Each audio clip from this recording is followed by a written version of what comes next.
রাজুকের plot জালিয়াতির মামলায় সাবেক প্রধানমন্ত্রী শেখ হাসিনা ও তার মেয়ে সাইমা ওয়াজেদ পুতুল সহ 18 জনের বিরুদ্ধে গ্রেপ্তারি পরোয়ানা জারি করেছে আদালত। ঢাকার মেট্রোপলিটন সিনিয়র স্পেশাল জজ জাকির হোসেন গালিবের আদালত দুদকের দেয়া চার্জশিট আমলে নিয়ে তাদের বিরুদ্ধে এই পরোয়ানা জারি করেন। একই সঙ্গে আগামী 4 মে গ্রেপ্তার সংক্রান্ত তামিল প্রতিবেদন দাখিলের তারিখ ধার্য করেছেন বিচারক। মিজান আহমেদের রিপোর্ট। ধানমন্ডি আবাসিক এলাকায় রাজুকের এখতিয়ারাধীন আবাসন সুবিধা থাকার পরও শেখ হাসিনা ক্ষমতায় থাকাকালে মেয়ে সাইমা ওয়াজেদ পুতুল সহ পরিবারের অন্যান্য সদস্যদের নামে পূর্বাচলে 10 কাঠার 6টি প্লট বরাদ্দ নেন। জালিয়াতি করে প্লট বরাদ্দ দেওয়া ও নেয় শেখ হাসিনা পুতুল সহ গণপূর্ত মন্ত্রণালয় ও রাজুকের কর্মকর্তা সহ মোট 18 জনের বিরুদ্ধে গেল 12 জানুয়ারি মামলা করেন দুদকের সহকারী পরিচালক আফনান জান্নাত কেয়া।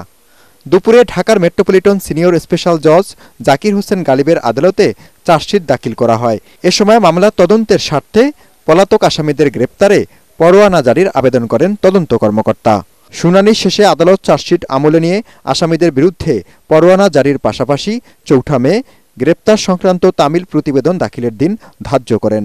ফ্যাসিস্ট হাসিনা এবং তার মেয়ে সাইমা ওয়াজেদ পুতুল আজকে যে মামলাটি সেই মামলাটি এই দুজনেই আসামি এবং রাজুকেরও কর্মকর্তা কর্মচারীরা এখানে এই মামলার আসামি হিসাবে আছে।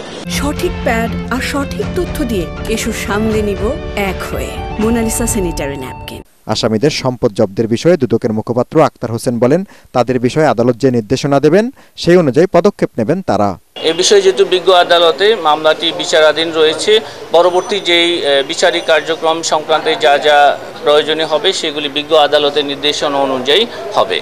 যে গ্রেপ্তারি পরোয়ানা ইস্যু হয়েছে এটা তামিলের জন্য নিশ্চয়ই এটা পুলিশ বিভাগ এবং যাদেরকে আদালত দায়িত্ব দিবেন জারি করা তামিল করার জন্য, পরোয়ানা তামিল করার জন্য যেই সংস্থাকে দায়িত্ব দিবেন তারা তামিল করে একটা প্রতিবেদন বিজ্ঞ আদালতে দাখিল করবেন। পরোয়ানা জারি হওয়া অপর আসামিরা হলেন গৃহায়ন ও গণপূর্ত মন্ত্রণালয়ের সাবেক প্রতিমন্ত্রী শরীফ আহমেদ, সচিব মোহাম্মদ শহীদুল্লাহ খন্দকার, অতিরিক্ত সচিব কাজী ওয়াসি উদ্দিন, সিনিয়র সহকারী সচিব পুরবী গোলদার, প্রশাসনিক কর্মকর্তা মোহাম্মদ সাইফুল ইসলাম সরকার, রাজুকের সাবেক চেয়ারম্যানের পিএ মোহাম্মদ আনিসুর রহমান মিয়া, সাবেক সদস্য মোহাম্মদ খুরশিদ আলম, কবির আল আসাদ, তন্ময় দাস, মোহাম্মদ নাসির উদ্দিন, অবসরপ্রাপ্ত মেজর ইঞ্জিনিয়ার শামসুদ্দিন আহমেদ চৌধুরী, মোহাম্মদ নুরুল ইসলাম, পরিচালক শেখ শাহিনুল ইসলাম, উপপরিচালক মোহাম্মদ হাফিজুর রহমান, হাবিবুর রহমান ও মোহাম্মদ সালাহউদ্দিন। মিজান শাহজাহান, এটিএন বাংলা, ঢাকা।